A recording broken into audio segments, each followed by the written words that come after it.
कई बदन तिरंगों में आज भी आते हैं। सोशल मीडिया पे हैप्पी रिपब्लिक लिख दिए, वंदन की धरती है, अभिनंदन की धरती है।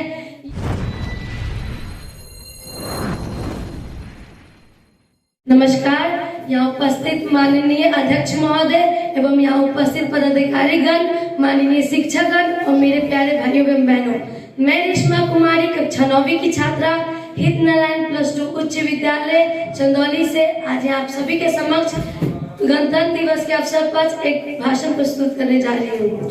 26 जनवरी 2026 सिर्फ एक तारीख नहीं, एक जिम्मेदारी है।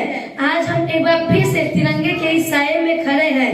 हवा में लहराता हुआ यह तिरंगा हमें सिर्फ हमारी आजादी का नहीं बल्कि उन लाखों बलिदानों का स्मरण कराता है जिन्होंने अपनी सांसें इस मिट्टी के नाम कर दी। लिपट कर कई बदन तिरंगों में आज भी आते हैं। यूं ही नहीं दोस्तों, हम ये पर्व मनाते हैं। ये पंक्तियां सिर्फ कविता ही नहीं बल्कि हमारे इतिहास की सच्चाई है।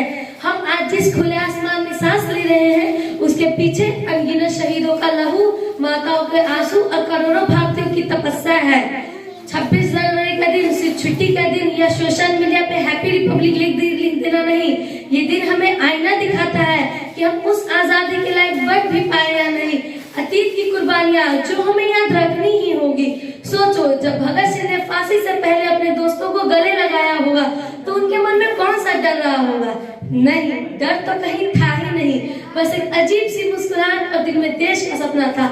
सोचो, जब नेताजी सुभाष चंद्र बोस ने कहा था तुम मुझे खून दो मैं तुम्हें आजादी दूंगा, तब हर एक नौजवान का खून कैसे खौल उठा होगा।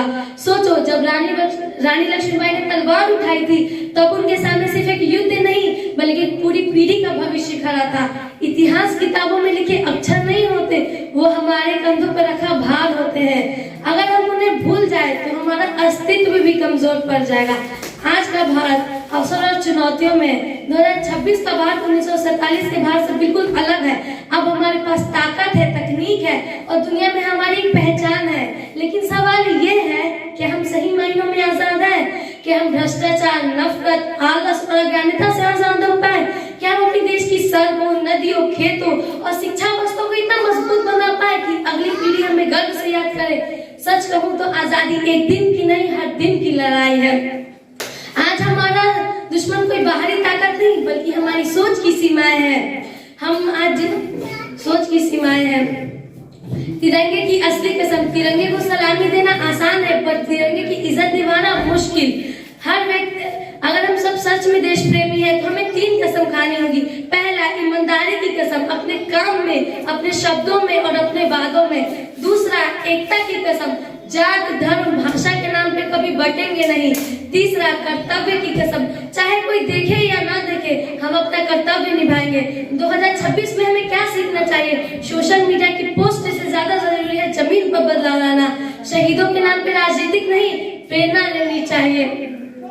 केसरिया साहस, सफेद सत्य और शांति, हरा विकास और करुणा और बीच का अशोक चक्र सतत प्रयास। अगर हम सब ये छोटा सा संकल्प ले ले तो यकीन मानो अगली पीढ़ी हमें सिर्फ याद ही नहीं करेगी बल्कि हमारे किए पर गर्व करेगी।